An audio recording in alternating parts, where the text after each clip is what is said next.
കുഞ്ഞുങ്ങളുടെ അടുത്ത് ഭയങ്കര വിദ്വേഷം. എണീക്കടോ, നടക്കടോ. ഇപ്പൊ കുഞ്ഞ് നോമ്പ് പിടിച്ച് കുഞ്ഞ് അവിടെ പോയപ്പോ എന്നോട് പലരും ചോദിച്ചു, മോനോട് തന്നെ ഏറ്റവും ഭയങ്കരമായിട്ട് എനിക്ക് വിഷമം വന്നത് ഇതാണ്.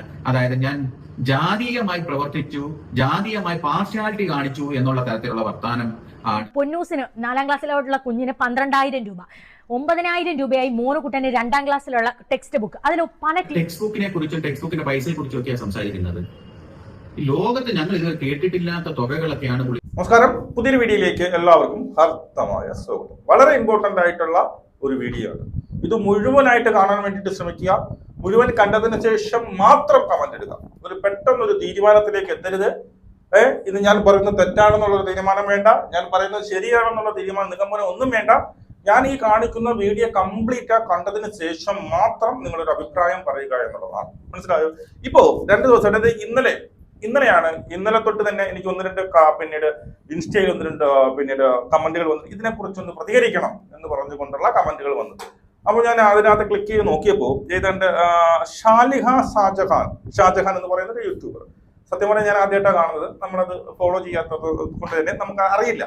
അപ്പോൾ ഷാജഹാൻ എന്ന് പറയുന്ന ഒരു യൂട്യൂബർ ഇട്ടിരിക്കുന്ന ഒരു വീഡിയോ ആണ്. ആ കുട്ടി തന്റെ മക്കൾ പഠിച്ച സ്കൂളിനെ കുറിച്ച് അവരെ വിമർശിച്ചുകൊണ്ട് തന്റെ മക്കൾക്കുണ്ടായ വിവേചനത്തെ കുറിച്ച് പറഞ്ഞുകൊണ്ട് ഏതാണ്ട് ഒരു 50 മിനിറ്റിന്റെ ഒരു വീഡിയോ ഇട്ടിട്ടുണ്ട്. ഇന്നലെ എനിക്ക് വന്ന മെസ്സേജാണ്. ഞാൻ കാണാൻ വേണ്ടി 50 മിനിറ്റ് ഒക്കെ കുത്തിയിരുന്ന് കാണുമെന്ന് വെച്ചാൽ പറ്റത്തില്ല. ഞാൻ അവരുടെ തന്നെ ചോദിച്ചു എന്താ വിഷയം, ഇതാണ് സംഭവം എന്ന് അവർ പറഞ്ഞു. അതിനുശേഷം പിന്നീട് 1-2 പേരെ എന്നെ പിന്നീട് ഡയറക്റ്റായിട്ട് അല്ലാതെ ബന്ധപ്പെട്ടു. ഈ സ്കൂളിൽ പഠിക്കുന്നവരുടെ പാരന്റുകൾ ബന്ധപ്പെട്ടു.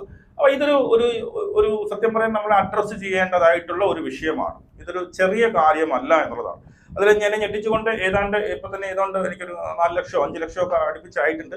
ഒരു 10,000-2,000 കമന്റുകൾ വന്നിട്ടുണ്ട്. അതിനകത്ത് ഒരു നെഗറ്റീവ് കമന്റ് പോലും ഇല്ല എന്നുള്ളതാണ്. എല്ലാം ഈ പറയുന്ന ഷാജഹാൻ എന്ന് പറയുന്ന അവരെ സപ്പോർട്ട് ചെയ്തുകൊണ്ടാണ് കമന്റുകൾ എന്നുള്ളത്. അതുകൊണ്ട് തന്നെ ഞാൻ സ്കൂളിൽ വിളിച്ച് ചോദിച്ചു, ഇതിന്റെ നമ്മൾ ഒരു സൈഡ് മാത്രം കേട്ടിട്ട് നമ്മളൊരു വീഡിയോ ഇടുന്നത് ശരിയല്ല. എന്താണ് ഇതിന്റെ സത്യാവസ്ഥ? ഇവർ പറയുന്നതിൽ എന്തെങ്കിലും സത്യമുണ്ടോ, അതോ എന്തെങ്കിലും വ്യക്തിവൈരാഗ്യം പിന്നെ മനസ്സിൽ വെച്ചുകൊണ്ടാണ് ഇവർ സംസാരിച്ചത് എന്നുള്ളതിനെ കുറിച്ചൊക്കെയാണ് ഈ ഒരു വീഡിയോ. അതിനകത്ത് അവരുടെ പ്രതികരണം വന്നിട്ടുണ്ട്. അതായത് ഈ പറയുന്ന സ്കൂൾ മറ്റൊന്നുമല്ല, സെന്റ് തോമസ് പുനലൂർ എന്ന് പറയുന്ന സ്കൂളാണ്. ഈ സ്കൂളിനെ കുറിച്ചാണ് ഇത്രയും വളരെ സത്യം പറഞ്ഞു കഴിഞ്ഞാൽ ഒരു മതസ്പർദ്ധ വരുത്തുന്ന തരത്തിലുള്ള ഒരു വീഡിയോ ആണ്. അതിനകത്ത് ഞാനൊരു മുസ്ലിം ആയതുകൊണ്ട് എനിക്ക് വിവേചനം പിന്നീട് നേരിട്ടു. എന്റെ മക്കളോട് എന്തിന് നീയൊക്കെ നോമ്പ് പിടിക്കുന്നു എന്നുള്ള തരത്തിലുള്ള വളരെ വളരെ ഗുരുതരമായ ആരോപണമാണ് അവര് പിന്നീട് നടത്തിയിരിക്കുന്നത്. അതിലൊക്കെ എന്തെങ്കിലും സത്യമുണ്ടോ എന്നുള്ളതാണ്. സ്കൂളിൽ വിളിച്ചപ്പോൾ അവർ എന്തൊക്കെയാണ് അവർ പറഞ്ഞത് എല്ലാം ഉൾപ്പെടുത്തിക്കൊണ്ടാണ് ഈ ഒരു വീഡിയോ. ഞാൻ പറഞ്ഞു മാക്സിമം ഇത് ഷെയർ ചെയ്യുക. നിങ്ങൾക്ക് ഇഷ്ടപ്പെടുന്നെങ്കിൽ, ഞാൻ പറയുന്നതിൽ എന്തെങ്കിലും കഴമ്പുണ്ട് എന്ന് നിങ്ങൾക്ക് തോന്നുന്നെങ്കിൽ സബ്സ്ക്രൈബ് ചെയ്ത് കൂടെ നിൽക്കുക. അതുമല്ല അവസാനം വരെ ഇത് കാണാൻ വേണ്ടിയിട്ട് ശ്രദ്ധിക്കുക. നിങ്ങളുടെ മക്കൾക്ക് കൂടി ഉപകാരപ്പെടുന്ന ഒരു വീഡിയോ ആയിരിക്കും എന്നുള്ളതാണ്. ആദ്യം ഈ പറയുന്ന പേരെന്താണ് ഷാജഹാൻ പറഞ്ഞ വീഡിയോയുടെ കുറച്ച് ഭാഗങ്ങളും അതിന് മറ്റൊരു മറുപടി, അതായത് ഈ പറഞ്ഞ സെന്റ് തോമസ് സ്കൂളിലെ പ്രിൻസിപ്പൽ കൊടുത്ത മറുപടിയും എല്ലാം ഉൾക്കൊള്ളിച്ചുകൊണ്ടാണ് ആദ്യം ഷാലിക പറഞ്ഞ 1-2 കാര്യങ്ങൾ വെക്കാം. ഓക്കെ, എന്താണെന്ന് വെച്ചാൽ പുനലൂർ സെന്റ് തോമസ് സ്കൂളിനെതിരെയാണ് ഞാൻ സംസാരിക്കുന്നത്. ഇത്രയും വലിയ ഒരു മാനേജ്മെന്റിനെതിരെയാണ് ഞാൻ ഇന്ന് ഇവിടെ ഇരുന്ന് നിങ്ങളോട് സംസാരിക്കുന്നതും കുറച്ച് കാര്യങ്ങൾ വിശദീകരിക്കാൻ പോകുന്നതും കുറച്ച് സത്യങ്ങൾ എനിക്ക് നിങ്ങളോട് പറയാനുമുണ്ട്. എത്രയോ പേരൻസ് ഉണ്ട്. നിങ്ങളുടെ മക്കളെ ഒന്ന് അടുത്ത് വിളിച്ചിരുത്തി എഴുതിപ്പിച്ച് നോക്കുക. ഒരു ഇംഗ്ലീഷ് സെന്റൻസ്, ഒരു പാരഗ്രാഫ് നിങ്ങളുടെ മക്കൾ എഴുതുന്നുണ്ടോ, മലയാളം സെന്റൻസ് പാരഗ്രാഫ് ആക്കി നിങ്ങളുടെ മക്കൾ എഴുതുന്നുണ്ടോ നോക്കണം. പക്ഷെ അങ്ങനെ എഴുതാത്ത എത്രയോ കുട്ടികൾ അവിടെ എക്സാമിന് ഫുൾ മാർക്ക് മേടിക്കുന്നു, പ്രോഗ്രസ് കാർഡിൽ മാർക്ക് കിട്ടുന്നു. അപ്പം നമുക്കറിയാം നമ്മുടെ മക്കൾ എത്രത്തോളം പഠിക്കുന്നു എന്ന്. പിന്നെ എങ്ങനെയാണ് ആ പരീക്ഷയിൽ മക്കൾ ഫുൾ മാർക്ക് മേടിക്കുന്നത്? ഇംഗ്ലീഷ് സെന്റൻസ് ഫുൾ ആയിട്ട് ഒരു പാരഗ്രാഫ് എഴുതാൻ പറ്റാത്ത കുഞ്ഞുങ്ങൾ എങ്ങനെയാണ് അതേ പാരഗ്രാഫ് എക്സാമിന് എഴുതി വെക്കുന്നത്? എങ്ങനെയാണ് അവർ മാർക്ക് മേടിക്കുന്നത്? അവരെടുത്ത ക്വസ്റ്റിനെ അതുപോലെ തലേന്ന് ട്യൂഷൻ ക്ലാസ് എന്ന വ്യാജേന, റെമഡിയൽ ക്ലാസ് എന്ന വ്യാജേന ബോർഡിൽ എഴുതിയിട്ട് കൊടുക്കുകയാണ്. അതേ എക്സാമിന് വരുന്ന അതേ ക്വസ്റ്റ്യനുകൾ കുഞ്ഞുങ്ങൾ ഫുൾ മാർക്ക് മേടിക്കുന്നു. അപ്പോൾ ഞാനടക്കമുള്ള വിഡ്ഢിയായ പേരൻസ്, ഞാനടക്കമുള്ള വിഡ്ഢിയായ രക്ഷകർത്താക്കൾ വിചാരിക്കുന്നത് നമ്മുടെ മക്കൾ വലിയ പഠിത്തമാണെന്ന്. അപ്പോൾ ഈ പന്ന ആൾക്കാരെ എല്ലാം കൂടി പഠിത്തം ഒരുമിപ്പിച്ച് കൂട്ടുമെന്ന് നിങ്ങൾ കേട്ടിട്ടില്ലേ? അതാണ് ഈ സ്കൂളിൽ സംഭവിച്ചുകൊണ്ടിരിക്കുന്നത്. ആദ്യം ഇവർ പറയുന്ന ആരോപണം ഇതാണ്. അതായത് നമ്മുടെ കുട്ടികൾക്ക് പിന്നെ ഒരു ഇംഗ്ലീഷിൽ ഒരു സെന്റൻസ് പോലും ഒരു പാരഗ്രാഫ് പോലും എഴുതാൻ സാധിക്കില്ല. പക്ഷെ അവരെന്ത് ചെയ്യുന്നുണ്ട്? പരീക്ഷ വരുമ്പോൾ അവർക്ക് ഫുൾ മാർക്ക് കിട്ടുന്നുണ്ട് എന്നുള്ളതാണ്. അതുമല്ല ഈ പരീക്ഷയുടെ തലേ ദിവസം ഇവിടെ ബോർഡിൽ ഈ പറയുന്ന റിവിഷൻ എന്നുള്ള വ്യാജേന നാളെ വരുന്ന ക്വസ്റ്റ്യൻസ് എല്ലാം പഠിപ്പിച്ചു കൊടുക്കുന്നു. അങ്ങനെ ആൾക്കാരെ പറ്റിക്കുകയാണ്. ഈ ഫുൾ മാർക്കൊക്കെ അവർ നേരത്തെ പറഞ്ഞു കൊടുക്കുകയാണ്. എന്റെ പിള്ളേർ ഉൾപ്പെടെ അവർക്ക് ഇംഗ്ലീഷിന്റെ ഒരു വരി പോലും എഴുതാൻ അറിയില്ല എന്നാണ് ഇവര് വാദിക്കുന്നത്, അല്ലെങ്കിൽ ഇവരുടെ അപവാദം എന്നുള്ളത്, അല്ലെങ്കിൽ ആരോപണം എന്നുള്ളത്. അപ്പൊ ഞാൻ ഈ സ്കൂളിനെ കുറിച്ച് തിരക്കിയപ്പോൾ ഞാൻ അറിഞ്ഞത് ഏതാണ്ട് 100 സ്കൂൾ കുട്ടികളുമായിട്ട് തുടങ്ങിയ ഒരു സ്കൂളാണ്. ഇപ്പൊ ഏതാണ്ട് 2000-ഓളം കുട്ടികൾ ഉണ്ട് അതിനകത്ത് ഉണ്ട് എന്നുള്ളതും വളരെ മാതൃകയായ ഒരു സ്കൂളാണ് എന്നുള്ളതും എല്ലാ ഈ പറയുന്ന അധ്യയന വർഷവും നല്ല രീതിയിലുള്ള പിന്നെന്താണ് റിസൾട്ടുകൾ വരുന്നുണ്ട് എന്നുള്ളത് 100% വിജയം വർഷങ്ങളായിട്ടുള്ള ഒരു സ്കൂളാണ് എന്നുള്ളതാണ്. ഇപ്പോ ഈ പറയുന്ന അതിനകത്ത് ഇതിന് മറുപടിയായിട്ട് ആ പ്രിൻസിപ്പൾ പറയുന്നതിൽ ഒരു കാര്യമുണ്ട് എന്നുള്ളതാണ്. പ്രിൻസിപ്പൾ പറയുന്നത് ഇങ്ങനെയാണ്, അങ്ങനെയാണ് തലേ ദിവസം നമ്മൾ എന്തൊക്കെ പഠിപ്പിക്കുന്നുണ്ട് അല്ലെങ്കിൽ പല ക്വസ്റ്റ്യൻസ് പറഞ്ഞു കൊടുക്കുന്നുണ്ട് എങ്കിൽ പബ്ലിക് പിന്നെ പരീക്ഷയ്ക്ക് എങ്ങനെയാണ് അവർക്ക് മാർക്ക് കിട്ടുന്നത് എന്നുള്ള ഒരു ക്വസ്റ്റ്യൻ ആണ്, വാലിഡ് ആയിട്ടുള്ള ക്വസ്റ്റ്യൻ ആണ് അല്ലേ. ഈ പറയുന്ന ഈ ഷാനിക എന്ന് പറയുന്ന ഷാജഹാൻ എന്ന് പറയുന്ന പെൺകുട്ടിയിൽ സത്യം പറഞ്ഞു കഴിഞ്ഞാൽ എനിക്ക് കുറച്ചൊരു വ്യക്തി വൈരാഗ്യം പോലെ തീർക്കും പോലെ എനിക്ക് പല ആരോപണങ്ങളും ഇവർ നടക്കുമ്പോൾ അത് എവിടെയൊക്കെ വ്യക്തി വൈരാഗ്യമുണ്ട്, എന്തോ ഒരു അസൂയ, എന്തോ ഒരു ദേഷ്യം, എന്തോ ഒരു വിദ്വേഷം ആ സ്കൂളിനോടോ അല്ലെങ്കിൽ അവിടെ ഉള്ള ആരോടോ ഉള്ളതുപോലെയാണ് എനിക്ക് പേഴ്സണലി ഫീൽ ചെയ്യുന്നത്. അപ്പൊ ഈ ഒരു പറഞ്ഞ ഒരു സംഭവം തന്നെ നമുക്ക് ഇവിടെ കൃത്യമായിട്ട് ഖണ്ഡിക്കാൻ സാധിക്കും. കാരണം പബ്ലിക് പരീക്ഷയിൽ 100% വിജയം നേടുന്ന ഒരു സ്കൂളാണത് അല്ലേ. അത് നമുക്ക് റെക്കോർഡുകളിലുണ്ട്. 100 സ്കൂൾ കുട്ടികളായിട്ട് തുടങ്ങി ഇപ്പോൾ 2000 കുട്ടികൾ വന്നു നിൽക്കുന്ന സ്കൂളിൽ ഈ പറയുന്ന അവരെല്ലാവരും മാർക്ക് കൊടുക്കുന്നത് തലേ ദിവസം പഠിപ്പിച്ചതാണ് എന്ന് പറയുന്ന ഇവരുടെ ആദ്യത്തെ ആരോപണം തന്നെ എനിക്കത് സത്യമായിട്ട് തോന്നുന്നില്ല എന്നുള്ളതാണ്. ഇനിയുണ്ട് പൊക്കളയിൽ എല്ലാം കണ്ടതിന് ശേഷം മാത്രമേ നിങ്ങൾ ഇതിനൊരു കമന്റ് ഇടാവൂ എന്നുള്ളതാണ്. അടുത്ത് ഈ എത്ര സ്കൂളുകളിൽ നിങ്ങൾ കണ്ടിട്ടുണ്ട് അയൽക്കൂട്ടം ടീം എന്ന് പറഞ്ഞൊരു സംഭവം? നമ്മൾ പറയാറുണ്ട് അയൽവക്കത്തെ പെണ്ണുങ്ങളെല്ലാം കൂടെ കൂടി ഇരുന്ന് സംസാരിച്ച് അപ്പുറം ഇപ്പുറമുള്ള കൊതിയെന്നുണയും പറയുന്നതാണ്. അതാണ് ആ സ്കൂളിൽ നടക്കുന്നത്. കുറച്ച് ഒരു പേരൻസ് അവിടെ ആ സ്കൂളിൽ +1 +2 വേറെ എങ്ങും അഡ്മിഷൻ കിട്ടാതെ പഠിച്ച് കുറച്ച് 2-3 പേരൻസ് ഉണ്ട്. അവരൊത്തുകൂടി അവിടെ പ്രിൻസിപ്പളിന്റെ മടിയിലിരിക്കാം, മാനേജറിന്റെ മടിയിലിരിക്കാം. അവർക്ക് വേറെ പേരൻസ് എല്ലാം കൊച്ചു കുഞ്ഞുങ്ങളെയും കാത്ത് ഗേറ്റിന് അവിടെ വെയിറ്റ് ചെയ്യുമ്പോൾ 1-2 പേരൻസ് മാത്രം അവിടെ ടീച്ചേഴ്സിന്റെ റൂമിൽ ഇരുന്ന് കളിയും ചിരിയും കഴിഞ്ഞിട്ട് പിള്ളേരെ വിളിച്ചുകൊണ്ട് ഇറങ്ങി വരും. ഏത് സ്കൂളിലാണ് അങ്ങനത്തെ ഫ്രീഡം കൊടുക്കുന്നത്? പേരൻസ് ഒളിഞ്ഞും തെരഞ്ഞുമാണ് ഇങ്ങനെ ഉള്ള കാര്യങ്ങൾ ചർച്ച ചെയ്യുന്നത്. ആർക്കും നേരിട്ട് പറയാനുള്ള ധൈര്യമില്ല.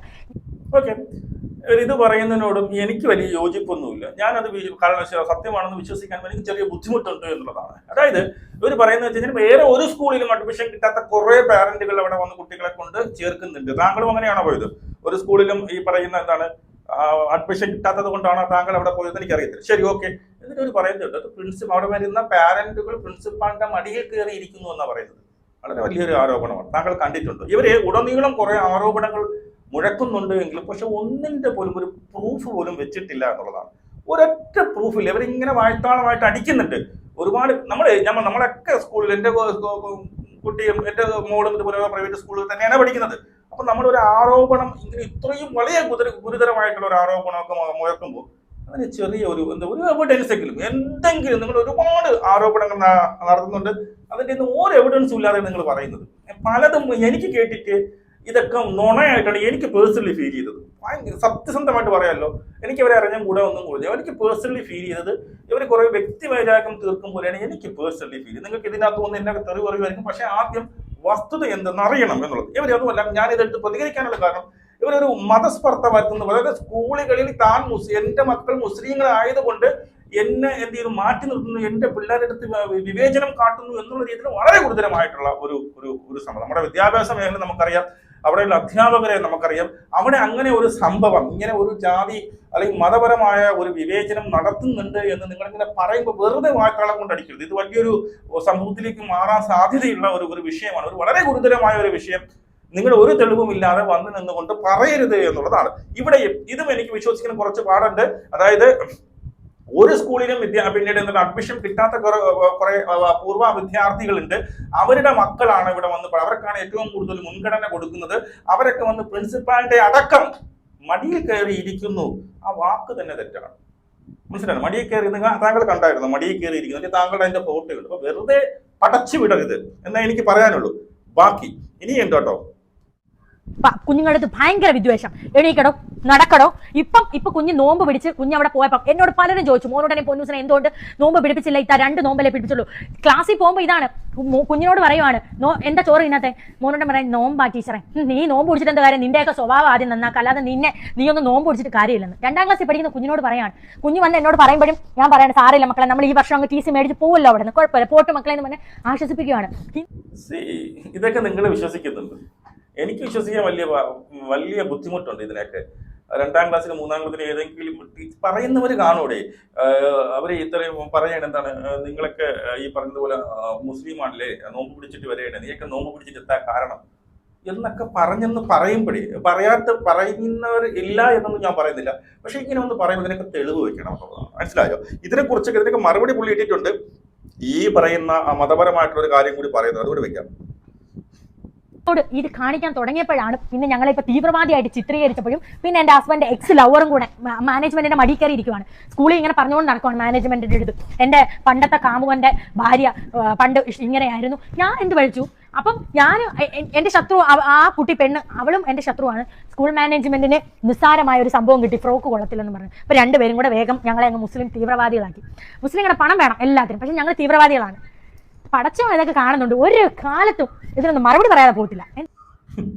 അതായത് ഇവർ ഇതിനകത്തൊരു എക്സ് ഗേൾ ഫ്രണ്ടിലേക്ക്, അതായത് ഇവരുടെ ഭർത്താവിന്റെ എക്സ് ഗേൾ ഫ്രണ്ട് അവിടെ പാരന്റോ അങ്ങനെ എന്തോ ആണ്, അവരാണ് ഇതൊക്കെ പറഞ്ഞു വരുത്തുന്നത് എന്നുള്ളത്. അപ്പൊ എന്റെ ബലമായ സംശയം ഈ പറയുന്ന അവരുമായിട്ടുള്ള കലിപ്പാണ് സ്കൂളിന്റെ നേരെ തീർക്കുന്നത് എന്നുള്ള ബലമായിട്ടുള്ള സംശയമുണ്ട്. അതുമല്ല ഇവരുടെ പറയുന്ന മറ്റൊരു വലിയൊരു ഗുരുതരമായിട്ടൊരു ആരോപണം മറ്റൊന്നുമില്ല, നമ്മളെ തീവ്രവാദികൾ എന്ന് പറഞ്ഞു എന്നുള്ളത്. അവിടുത്തെ സ്കൂളുകളിൽ നോമ്പ് പിടിക്കുന്നതിന് രണ്ട് കുട്ടികളെ പിന്നീട് വഴക്ക് പറഞ്ഞു, നീ ആട്ടാ എന്താ നീ നോമ്പ് പിടിക്കണം, നീയൊക്കെ എന്തിന്റെ നോമ്പ് പിടിക്കും എന്നുള്ള രീതിയിൽ സംസാരിച്ചു വന്നു. അതിനുശേഷം ഇവരെ മത തീവ്രവാദികളാക്കി എന്നാ പറയുന്നത്. അതിന് മറുപടിയായിട്ട് അവിടെയുള്ള പുള്ളി പറയുന്നുണ്ട്. ആ മറുപടി ഒന്ന് കേൾക്കാമേ. എനിക്ക് അതിൻ്റെ അകത്തുനിന്ന് തോന്നി, എനിക്ക് ഇതിന്റെ അകത്ത് എന്റെ സ്കൂളിനെ പറ്റി മോശം പറയുന്നതൊന്നുമല്ല എന്നെ പ്രധാനമായിട്ട് ഊണ്ടി ചെയ്തത്. എനിക്ക് ഏറ്റവും ഭയങ്കരമായിട്ട് എനിക്ക് വിഷമം വന്നത് ഇതാണ്. അതായത് ഞാൻ ജാതീയമായി പ്രവർത്തിച്ചു, ജാതീയമായി പാർഷ്യാലിറ്റി കാണിച്ചു എന്നുള്ള തരത്തിലുള്ള വർത്താനം ആണ് ചെയ്യുന്നത്. നമ്മുടെ സ്കൂളിലെ കുഞ്ഞുങ്ങളെ ഓരോ വെള്ളിയാഴ്ചയും വണ്ടിക്കകത്ത് ഈ പറഞ്ഞ തൊട്ട് പള്ളിയിൽ കൊണ്ടുപോയി നിസ്കരിപ്പിച്ച് തിരിച്ചു കൊണ്ടുവരുന്നവനാണ് ഞാൻ. ഓരോ നോമ്പ് ദിവസങ്ങളിലും എന്റെ കുഞ്ഞുങ്ങൾക്ക് നിർബന്ധമായിട്ട്, നോമ്പ് നോക്കുന്ന കുഞ്ഞുങ്ങളും അല്ലാത്ത കുഞ്ഞുങ്ങളും നിർബന്ധമായിട്ട് നിസ്കരിച്ചിരിക്കണം എന്ന് നിഷ്കർഷ വെച്ചവനാണ് ഞാൻ. എന്നെ ജാതീയമായിട്ട്, അതായത് നമുക്ക് ഒരാളെ പറ്റി ഇപ്പം ഞാൻ തന്നെ എപ്പോഴും പറയും, പ്രതികാരം നമുക്കുള്ളതല്ല, പ്രതികാരം ദൈവത്തിനുള്ളത്. ഇതാണ് ഞാൻ രാവിലെ പറഞ്ഞത്. ഞാൻ ഇതിന് എതിരെ ഞാൻ പറയുന്നില്ല എന്ന് ചിന്തിച്ചത് തന്നെ ഇതാണ് അതിന്റെ മെയിൻ കാര്യം. നമുക്കുള്ളതല്ല പ്രതികാരം, ഈശ്വരനുള്ളതാണ് പ്രതികാരം. നമ്മൾ എല്ലാം സഹിക്കുകയും ക്ഷമിക്കുകയും ചെയ്തു പോകുന്ന തലത്തിലേക്ക് പോയെങ്കിൽ മാത്രമേ നമ്മുടെ മനസ്സിന് ശുദ്ധതയുള്ളൂ. നമ്മൾ പറയുന്നതൊന്നും പ്രവർത്തിക്കുന്നത് മറ്റൊന്നുമായി പോയാൽ ഒരിക്കലും അതിന് ദൈവത്തിന്റെ മുന്നിൽ ഒരു ന്യായീകരണവും ഉണ്ടാകില്ല എന്ന് പറയുകയും പഠിപ്പിക്കുകയും ചെയ്യുന്നവനാണ് ഞാൻ. ജീവിതത്തിൽ ഒരിക്കൽ പോലും മദ്യപിക്കുകയോ ഒരിക്കൽ പോലും സിഗരറ്റ് വലിക്കുകയോ വേണ്ടാത്ത ഒരു രീതിയിൽ ജീവിക്കുകയോ ചെയ്യാത്ത എന്നെ ഈ ഒരു മത തീവ്രവാദിയാക്കി എന്നുള്ള രീതിയിൽ പറയുമ്പോഴത്തേക്ക് അതെനിക്ക് ഭയങ്കരമായിട്ട് ഹർട്ട് ചെയ്യുന്ന രീതിയിൽ. എന്നെ സംബന്ധിച്ചിടത്തോളം ക്രിസ്ത്യാനി ആയാലും ഇസ്ലാം ആയാലും ഹിന്ദു ആയാലും ഒരു കുടക്കീഴിൽ ഒരച്ഛന്റെ മക്കളെ പോലെ ജീവിക്കണം എന്ന് ചിന്തിക്കുന്ന വ്യക്തിയാണ് ഞാൻ. ഓക്കെ, പുള്ളി അതിന് പറഞ്ഞ ഒരു ആൻസറാണ്. മനസ്സിലായി. പുള്ളിക്ക് മറ്റെന്റെ സ്കൂളിനെ കുറിച്ചോ കുറ്റവും കുറവൊന്നും പറഞ്ഞതെന്നും എനിക്ക് പ്രശ്നമില്ല. പക്ഷെ എന്റെ ഒരു മത തീവ്രവാദിയാക്കിയത് എനിക്ക് കുറച്ച് സംശയങ്ങളുണ്ട്. കാരണം ഒന്നത് ഒരു പ്രൈവറ്റ് സ്കൂളാണ്. പ്രൈവറ്റ് സ്കൂളൊക്കെ ഇങ്ങനെയൊക്കെ പറയുമോ, നിങ്ങളൊരു മത തീവ്രവാദിയാണ് എന്നൊക്കെ പറയുന്നത് എനിക്കതിൽ സംശയം. അല്ല ഗവൺമെന്റ് സ്കൂളിലൊക്കെ ആണെങ്കിൽ ശരിയായിരിക്കും. ചിലവർക്കൊക്കെ ഇതേപോലത്തെ മത ഭ്രാന്ത് തലയ്ക്ക് പിടിച്ച് കൊന്നുരണ്ടും കാണും. പ്രൈവറ്റ് സ്കൂളിലൊക്കെ ഇത് എനിക്ക് അവരുടെ സംസാരം കേട്ടിട്ട്, അവരുടെ സംസാരം, അവരുടെ ബോഡി ലാംഗ്വേജ് ഒക്കെ കണ്ടിട്ട് ആരൊക്കെ ഇവർ പറഞ്ഞില്ല, ഒരു പ്രതികാര ബുദ്ധി പോലെ അവർ സംസാരിക്കുന്നത്. നേരെ മറിച്ച് ഈ ഒരു പ്രിൻസിപ്പള് സംസാരിക്കുന്നത് കുറച്ച് സൗമ്യമായിട്ട്, അവരെ മോളേന്ന് വിളിച്ചുകൊണ്ടാണ് വളരെ സൗമ്യമായിട്ടാണ് ഇവർ സംസാരിക്കുന്നത്. അപ്പം ഇതിലെന്തോ ഒരു സ്പെല്ലിംഗ് മിസ്റ്റേക്ക് എനിക്ക് തോന്നുന്നുണ്ട്. അവർ ഈ പറയുന്നതൊന്നും ഇതൊന്നുമല്ല, ഇനിയും ഉണ്ടോ ഇവർ പറയുന്നതൊന്നും എന്തൊക്കെ ആരെയൊക്കെ ടാർഗറ്റ് ചെയ്തുകൊണ്ട്, അല്ലെങ്കിൽ തന്റെ ഭർത്താവിന്റെ എക്സ് അവിടെയുണ്ട് അവരെ ടാർഗറ്റ് ചെയ്തുകൊണ്ടൊക്കെ പറയുന്നതെന്നും അങ്ങോട്ട് പൂർണ്ണമായിട്ട് നമുക്ക് വിശ്വസിക്കാൻ പറ്റുന്നില്ല. അല്ലെങ്കിൽ ഇങ്ങനെയുള്ള വലിയ ഗുരുതരമായ ആരോപണങ്ങൾ ഒരു സ്കൂളിന് നേരെ അല്ലെങ്കിൽ ഒരു സമൂഹത്തിന് നേരെ നമ്മൾ പറയുമ്പോൾ അതിനൊക്കെ തെളിവ് വെച്ചിട്ട് പറഞ്ഞു. ഒരൊറ്റ നിങ്ങൾക്ക് തെളിവ് ഹാജരാക്കാൻ പറ്റുന്ന പല കാര്യങ്ങളും ഉണ്ടായിരുന്നു.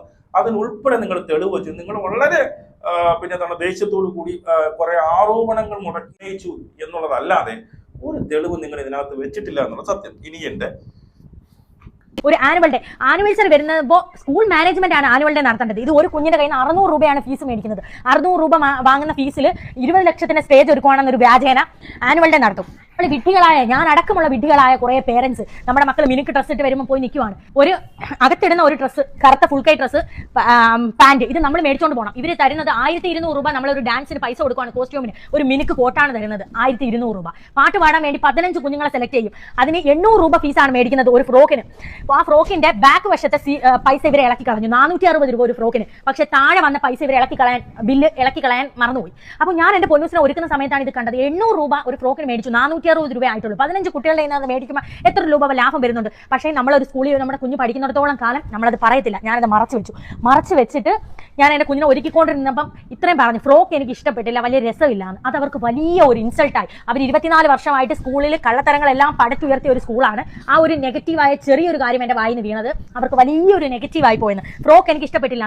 800 രൂപ ഞാൻ കൊടുത്ത് മേടിച്ച ഫ്രോക്കിന് 460 രൂപ ആയിട്ടുള്ളൂ. പക്ഷേ അത് കൊള്ളാമോ ഇല്ലയോ, നന്നായില്ലയോ എന്ന് പറയാനുള്ള അവകാശം എനിക്കില്ലേ? എനിക്ക് മാത്രമല്ല, അവിടെ പഠിപ്പിച്ച എല്ലാ പേരൻസിനും അത് പറയാനുള്ള അവകാശമുണ്ട്. ഞാനൊരു യൂട്യൂബർ ആയതുകൊണ്ടാണ് എന്നോട് ഇത്രയും വൈരാഗ്യമായത്. ഓക്കെ, ഞാനൊരു യൂട്യൂബർ ആയതുകൊണ്ടാണ് എൻ്റെ അടുത്ത് ഇത്രയും വൈരാഗ്യം. എനിക്ക് മനസ്സിലായി യൂട്യൂബറോട് എന്താണ് ഇത്ര വൈരാഗ്യം എന്ന് അറിയത്തില്ല. ഞാനൊരു യൂട്യൂബറാണ്, എനിക്ക് വലിയ ബഹുമാനമാണ് ആ സ്കൂളിൽ ചെല്ലുമ്പോൾ കിട്ടുന്നത് എന്നുള്ളതാണ്. ശരി, ഓക്കെ.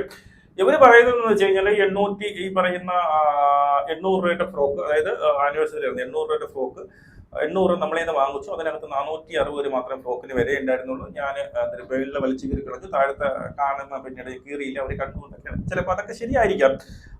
അതിന് അവർ പറയുന്ന ഉത്തരവ്, അവർ പറയുന്ന മറുപടി ഞാൻ ഒരു കുട്ടിയിൽ നിന്ന് 200 രൂപ അവിടെ കൂടുതൽ എടുത്തിട്ട് നമുക്ക് ഇവിടെ ഒന്നും ചെയ്യാനില്ല. ഞാൻ എത്രയോ കുട്ടികളെ ഇവരവിടെ ഒരു പൈസയും വാങ്ങാതെ ഫ്രീ ആയിട്ട് പഠിപ്പിക്കുന്ന കുറെ കാര്യങ്ങളൊക്കെ ആ പുള്ളി പറയുന്നുണ്ട്. പുള്ളിയുടെ യൂട്യൂബ് ചാനൽ, ഈ സ്കൂളിന്റെ പേര് തന്നെയാണ് ആ യൂട്യൂബ് ചാനൽ. അതിനകത്ത് പോയി കഴിഞ്ഞാൽ വളരെ വിശദം, അത് 50 മിനിറ്റോളം ഉണ്ട് എന്നുള്ളതാണ്. ഇവിടെയും ഈ പറയുന്ന റേറ്റിന്റെ, അതായത് ഫ്രോക്കിന്റെ ഒക്കെ റേറ്റ്, ഇതും നിങ്ങൾ എന്ത് ചെയ്യണമായിരുന്നു, അതിന്റെയൊക്കെ നമുക്ക് പ്രൂഫുകൾ കാണിക്കണമായിരുന്നു എന്നുള്ളതാണ്. ഇവിടെയും പ്രൂഫ് ഇല്ല എന്നുള്ളതാണ്. അടുത്ത പർച്ചേസ് വീഡിയോ ഇട്ടതിൽ ടെക്സ്റ്റ് മേടിച്ചപ്പോൾ എത്ര രൂപയായെന്ന് ആൾക്കാർ കമന്റ് ഇട്ടപ്പോൾ ഞാൻ കമന്റിന് റിപ്ലൈ കൊടുത്തു.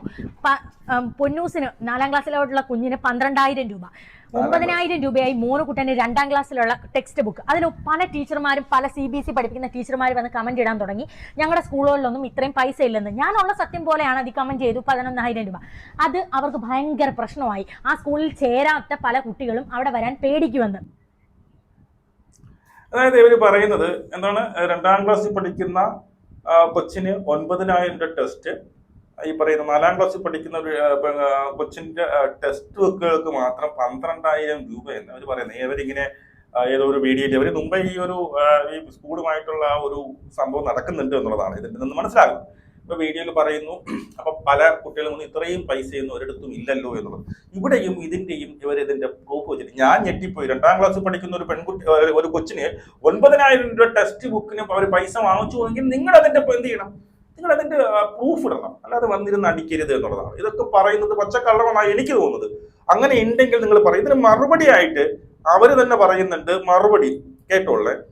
അടുത്തതായിട്ട് നമ്മൾ സംസാരിക്കുന്നത് നമ്മുടെ ടെക്സ്റ്റ് ബുക്കിനെ കുറിച്ചും ടെക്സ്റ്റ് ബുക്കിന്റെ പൈസയെ കുറിച്ചും ഒക്കെയാണ് സംസാരിക്കുന്നത്.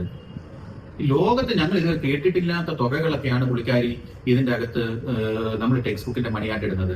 ഞങ്ങളെ സംബന്ധിച്ചിടത്തോളം ഞങ്ങൾ ടെക്സ്റ്റ് ബുക്കിന്റെ പ്രിന്റഡ് വില അല്ലാതെ 1 രൂപ പോലും ഞങ്ങൾ ടെക്സ്റ്റ് ബുക്കിന് അധികമായിട്ട് വാങ്ങിക്കാറില്ല. പിന്നെ അതിൻ്റെ അകത്ത് വല്ല എക്സാമിനേഷന്റെ ഫീസോ എന്തെങ്കിലും ചെറിയതായിട്ടുള്ള ഒരു നമുക്കറിയാം, നമ്മുടെ ടെക്സ്റ്റ് ബുക്ക് ഒരു പാക്കേജ്, ഒരു പാക്കിലാണ് നമ്മൾ കൊടുക്കുന്നത്. ആ പാക്കിന്റെ അകത്ത് തന്നെ പ്രിന്റഡ് ആയിട്ടുള്ള വിലയുണ്ട്. ആ പ്രിന്റഡ് ആയിട്ടുള്ള വില എത്രയാണെന്ന് അതിൻ്റെ അകത്ത് എഴുതിയിട്ടുണ്ട്. ആ പ്രിന്റഡ് ആയിട്ടുള്ള വില എത്രയാണെന്ന് എഴുതിയേക്കുന്ന വില മാത്രമാണ് നമ്മൾ അതിൻ്റെ അകത്ത് നിന്ന് വാങ്ങിച്ച് അതിന്റെ അഡീഷണൽ ആയിട്ട് എന്തെങ്കിലും എക്സാം ഫീയോ ഏതെങ്കിലും 1-2 ഐറ്റം മാത്രം വാങ്ങിച്ചാണ് നമ്മൾ പോകുന്നത്. ഈ പറയുന്ന ഇത്രയും ഭീമമായ തുക നമ്മളെ സംബന്ധിച്ചിടത്തോളം ഒരു കാലത്തും നമ്മൾ ടെക്സ്റ്റ് ബുക്കിന് ഈടാക്കിയിട്ടില്ല, ഇനിയൊട്ട് ഈടാക്കുകയില്ല. ഇതൊക്കെ തെറ്റിദ്ധരിപ്പിക്കാനും മനുഷ്യന്റെ ഇടയ്ക്ക് ഒരാളെ അല്ലെങ്കിൽ ഒരു സ്ഥാപനത്തിനെ മനഃപൂർവ്വം ദ്രോഹിക്കാനും വേണ്ടി ഇടുന്ന വീഡിയോകളാണ് എന്നുള്ളത് ആർക്ക് കണ്ടാലും മനസ്സിലാകും. അല്ലെന്നുണ്ടെങ്കിൽ ഇവരുടെ പിന്നിലൊക്കെ ആരെങ്കിലും കാണും ഈ പറഞ്ഞു. ഓക്കെ, ഞാൻ പറഞ്ഞത് തന്നെയാണ്. അതായത് ഇവര് പറഞ്ഞതെന്ന് വെച്ചാൽ 2ാം ക്ലാസ്സിൽ പഠിക്കുന്ന തന്റെ മക്കൾക്ക്, തന്റെ മകന് അല്ലെങ്കിൽ തന്റെ മകനോ മകളാണ് 9,000 രൂപ ടെക്സ്റ്റ് ബുക്കിന് വാങ്ങിച്ചു എന്ന് പറയുന്നത്. അവരത് ഖണ്ഡിക്കുകയാണ്. ചുണയുണ്ടെങ്കിൽ നിങ്ങൾ അതിന്റെ പ്രൂഫ് ഇടുക. അത് പറഞ്ഞു ലോകത്ത് ഒരിടത്ത്, നമ്മൾ ലോകത്ത് ഒരിടത്ത് കേട്ടിട്ടില്ല. ഇപ്പൊ എന്റെ മോള് താഴെ +2 പ്ലസ് 2 പഠിക്കുന്ന സമയത്ത് പോലും എനിക്ക് എല്ലാം കൂടി ടെസ്റ്റ് എല്ലാം കൂടി, ഞാനും പ്രൈവറ്റ് സ്കൂളിൽ തന്നെയാണ് പഠിക്കുന്നത്, എനിക്ക് തോന്നുന്നു എല്ലാം കൂടി 10-ക്കകത്തോ അങ്ങനെ എന്തോ ആയിട്ടുള്ളൂ, അതിലപ്പുറമൊന്നും ആയിട്ടില്ല. ഇവരങ്ങ് പടച്ചങ്ങ് വിടുകയാണ്. അതാണ് ഞാൻ പറഞ്ഞത്, ഒരാൾ ഒരു കാര്യം പറഞ്ഞു. അതിനകത്ത് ഞാൻ ഞെട്ടിയത് അതിനകത്ത് വന്ന കമന്റുകൾ മൊത്തം ഇവരെ അപ്രീഷിയേറ്റ് ചെയ്തുകൊണ്ട്, ഇവരുടെ ധൈര്യത്തെ അപ്രീഷിയേറ്റ്. പക്ഷെ അവർ പറയുന്നത് എന്തെങ്കിലും സത്യമുണ്ടോ? അവർ പറയുന്നതിൽ എന്തെങ്കിലും നുണയുണ്ടോ നമ്മൾ ആദ്യം അന്വേഷിച്ചു. അതുകൊണ്ടാണ് ഞാൻ സ്കൂളിൽ വിളിച്ചു ചോദിച്ചു എനിക്ക് അറിയാൻ കിട്ടിയത് ഇതൊക്കെ അവർ പറയുന്നത് എന്താണ്, അവർ വെറുതെ പറയുന്നത്. അതിനൊക്കെ ക്ലാരിഫിക്കേഷൻ കൊടുത്തുകൊണ്ട് സ്കൂളിന്റെ പ്രിൻസിപ്പൾ തന്നെ മാനേജ്മെന്റ് തന്നെ ഒരു വീഡിയോ ഇട്ടിട്ടുണ്ട്, പോയി കാണാം. ഞാൻ കംപ്ലീറ്റ് ആയിരുന്നു കണ്ടപ്പോൾ എനിക്ക് പേഴ്സണലായിട്ട് തോന്നിയ കുറച്ച് എന്താണ് നമുക്ക് അങ്ങോട്ട് ഉൾക്കൊള്ളാൻ പറ്റാത്ത കുറച്ച് കാര്യങ്ങൾ അവർ പറഞ്ഞിരിക്കുന്നത്. അവർ എന്തെങ്കിലും അങ്ങനെ പറഞ്ഞിട്ട് ഈ പറയുന്ന ഫ്രോക്കിന്റെ ഒക്കെ പൈസ അല്ലെങ്കിൽ നമ്മൾ ഒരു ഈ പറയുന്ന ആർട്ട് ഫെസ്റ്റിവൽ അങ്ങനെയൊക്കെ വരുമ്പോൾ ചിലപ്പോൾ അവർക്ക് ചിലവാകുന്ന 100 ആയിരിക്കും, ചിലപ്പോൾ നമ്മൾ 500 അതൊക്കെ ഉള്ളതായിരിക്കാം. അതൊക്കെ എല്ലാ പ്രൈവറ്റ് സ്കൂളുകളിലും 10, 200, 300 കൂടുതൽ വാങ്ങുന്നുണ്ട്. അതൊക്കെ ശരി ഓക്കെ. പക്ഷെ ഇത് പറഞ്ഞ പോലെ എന്നെ എന്ത് ഈ ഞാനൊരു മുസ്ലിം ആയതുകൊണ്ട് അല്ലെങ്കിൽ എന്റെ മക്കൾ മുസ്ലിം ആയതുകൊണ്ട് നീയൊക്കെ എന്തിന് പോയി ഈ പറയുന്ന എന്തിന് നിങ്ങൾ നിസ്കരിക്കാൻ പോകുന്നത്, എന്റെയൊക്കെ ആവശ്യമുണ്ടോ, അല്ലെങ്കിൽ നിസ്കരിച്ചിട്ട് ഒരു കാര്യമില്ല എന്ന് പറയും. ഇതുപോലുള്ള മതസ്പർദ്ധ മനസ്സിലായോ ഒരു സമൂഹത്തിലേക്ക് എടുത്തിടുന്നത് വളരെ മോശമായിട്ടുള്ള കാര്യമാണ്. മനസ്സിലായോ? അങ്ങനെ ഒന്നുമില്ല. അങ്ങനെയൊക്കെ ഉണ്ടെങ്കിൽ നിങ്ങൾ തെളിവ് ഉൾപ്പെടെയാണ് വന്നിരുന്നത്. ഇങ്ങനെയുള്ള വലിയ വലിയ ആരോപണങ്ങൾ ആരോപിക്കുമ്പോൾ ചെയ്യാനുള്ളത് തെളിവ് വേണം അതൊക്കെ. അതുപോലെ ഇവർ പറയുന്നുണ്ട് ഈ 2 കുട്ടികൾ ഈ പറയുന്ന സ്കൂളിൽ നിന്ന് പോയി 2 കുട്ടികൾ TC വാങ്ങിച്ചുകൊണ്ട് അവർ പോകാൻ സമയത്ത് ഈ 2 കുട്ടികൾ ഈ പോയി പുള്ളിയെ വന്ന് കെട്ടിപ്പിടിച്ചുകൊണ്ട് എന്തോ നിങ്ങൾ പോകുന്നവർ നമ്മൾ എന്താണ് നിങ്ങൾ സ്കൂള് TC വാങ്ങുന്നതെന്ന് ചോദിച്ചപ്പോൾ അത് എന്റെ ആഗ്രഹമാണ്, എന്റെ അച്ഛനും അമ്മയും പറഞ്ഞു എന്തോ എനിക്ക് TC വാങ്ങണമെന്ന് പറഞ്ഞുകൊണ്ട് അവർ വളരെ സങ്കടത്തോടെയാണ് ആ 2 കുട്ടികൾ പോയതെന്നാണ് ഈ പ്രിൻസിപ്പൾ പറയുന്നത്. ഇതെനിക്ക് മനസ്സിലായ കേസിൽ ഈ ഭർത്താവിന്റെ എക്സും ഇവരും തമ്മിലുള്ള പ്രശ്നമാണ്. ഞാൻ മനസ്സിലാക്കുന്നത് ഭർത്താവിന്റെ മുമ്പത്തെ എക്സും ആ എക്സിന് ഈ പറയുന്ന സ്കൂളുമായിട്ട് ബന്ധമുണ്ട്. മനസ്സിലായോ? സ്കൂളിൽ അവരുമായിട്ട് നല്ല അടുപ്പമാണ്. ആ ഒരു ദേഷ്യം ഇവര് തമ്മിലുള്ള പകയാണ് ഇതിപ്പോ സ്കൂളിനെതിരായിട്ട് തിരിച്ചിരിക്കുന്നതായിട്ടാണ് എനിക്ക് ഇത്രയും കണ്ടിട്ട് പേഴ്സണലി എനിക്ക് മനസ്സിലായത് എന്നുള്ളതാണ്. മനസ്സിലായി? നമ്മളെല്ലാ പേരൻസിന്റെയും കുട്ടികൾ പലയിടത്തായിട്ട് പല സ്കൂളുകളിലായിട്ട് പഠിക്കുന്നുണ്ട്. അവിടെയൊക്കെ ഇങ്ങനെ മതപരമായിട്ട് ആരെങ്കിലും നമ്മളെ മാറ്റി നിർത്തുന്നുണ്ട് എന്നുണ്ടെങ്കിൽ അത് ശക്തമായിട്ട് തന്നെ പ്രതികരിക്കുകയാണ് വേണം. അത് തെളിവ് ഉൾപ്പെടെ പറഞ്ഞാൽ വാർത്താളം ഒന്നടിക്കരുത്. എന്റെ കൊച്ചിനെ അങ്ങനെ പറഞ്ഞു എന്നൊക്കെ പറയരുത്. അവിടെയൊക്കെ നോക്കിക്കഴിഞ്ഞാൽ അവിടെ ഒരുപാട് പിന്നെ അവിടെയുള്ള സ്കൂളിൽ പഠിച്ച പലരും നമ്മളെ വിളിച്ച് സംസാരിച്ചിട്ടുണ്ട്. അവിടെയൊന്നും ഇങ്ങനെ ഒരു പ്രശ്നം നടന്നിട്ടില്ല എന്നുള്ളതാണ്. എന്നെ ഉൾപ്പെടെ പല യൂട്യൂബേഴ്സിനെയും ഈ പറയുന്ന ആ സ്കൂളിലെ പാരന്റുകൾ വന്ന് വിളിച്ച് അവരുടെ അഭിപ്രായം മാനിച്ചുകൊണ്ട് മാത്രമാണ് നമ്മൾ പിന്നീട് ഈ പറയുന്ന എന്താണ് വോയിസ് പുറത്തു വിടാത്തത്. മനസ്സിലായോ? അവരുൾപ്പെടെ പറഞ്ഞ വേറെ ആർക്കും ഒരു പ്രശ്നമില്ല, താങ്കൾക്ക് മാത്രം എന്താണ് ഇങ്ങനെ പ്രശ്നം. അവിടെ ഇതുപോലെ താങ്കൾ മാത്രമല്ല മറ്റ് മതസ്ഥരായിട്ടോട്ട് പഠിക്കുന്നത് പല മുസ്ലിംസ് ഇനിയും ഒരുപാട് അവിടെ പഠിക്കുന്നുണ്ട്. അവർക്ക് ആർക്കും ഇങ്ങനെ ഒരു പ്രശ്നങ്ങൾ വന്നിട്ടുണ്ടോ എന്നുള്ളതാണ്. അതുപോലെ താങ്കൾ പറയുന്നത് പലതും കള്ളമാണെന്ന് പ്രഥമ ദൃഷ്ടിയ തെളിയുന്നുണ്ട് എന്നുള്ളതാണ്. ഈ പറയുന്ന ബോർഡിൽ നേരത്തെ എഴുതിയിട്ട് കൊടുക്കുന്നു മാർക്ക്. അങ്ങനെയാണെങ്കിൽ പബ്ലിക് എക്സാമിന് എങ്ങനെയാണ് ഇപ്പോഴും 100% അവർക്ക് ഈ പറയുന്ന വിജയ ശതമാനം റാങ്ക് വരെ വാങ്ങിച്ചു. കഴിഞ്ഞ 30 എന്തോ ഫസ്റ്റ് റാങ്ക്, ഇപ്പോൾ എന്തോ സെക്കൻഡ് റാങ്ക് അങ്ങനെ വാങ്ങിച്ച ഒരു സ്കൂളിൽ അവിടെ ഒന്നും അവിടെ പഠിപ്പിക്കുന്ന സ്കൂൾ ടീച്ചേഴ്സിന് ഒന്നും അറിയില്ല. ഇംഗ്ലീഷ് ഹിന്ദി പഠിപ്പിക്കുന്ന ടീച്ചേഴ്സിന് ഒരു ക്വസ്റ്റ്യൻ ചോദിച്ചാൽ അവർക്ക് അറിയില്ല. എനിക്ക് അറിഞ്ഞൂടാ, എനിക്ക് ഹിന്ദി അറിയില്ല. ഇവരുടെ ഭാഷയിൽ തന്നെ ഇവരുടെ സംസാരത്തിൽ ഒരു ധാർഷ്ട്യമുണ്ട്. ആരോടുമായിട്ടുള്ള ഒരു വിദ്വേഷം, ഒരു വൈരാഗ്യ ബുദ്ധി ഉള്ളതുപോലെ സംസാരിക്കുന്നതായിട്ടാണ് എനിക്ക് പേഴ്സണലി ഫീൽ ചെയ്തത്. അത് എനിക്ക് തോന്നുന്നത്, എന്റെ ലോജിക്ക് വെച്ച് എനിക്ക് തോന്നുന്നത് ഈ എക്സും ഈ പറയുന്ന ഭർത്താവുമായിട്ടുള്ള വീണ്ടും അടുപ്പത്തിലായിട്ടായോ എന്ന് എനിക്ക് അറിയത്തില്ല. ആ ഒരു ദേഷ്യം സ്കൂളിന്റെ തലയിലേക്ക് കൊണ്ടുവച്ചു എന്നുള്ളതാണ്. നിങ്ങളുടെ അഭിപ്രായം മസ്റ്റായി കമന്റ് ചെയ്യാൻ നമുക്ക് വിടുകണം. ജയ് ഹിന്ദ്.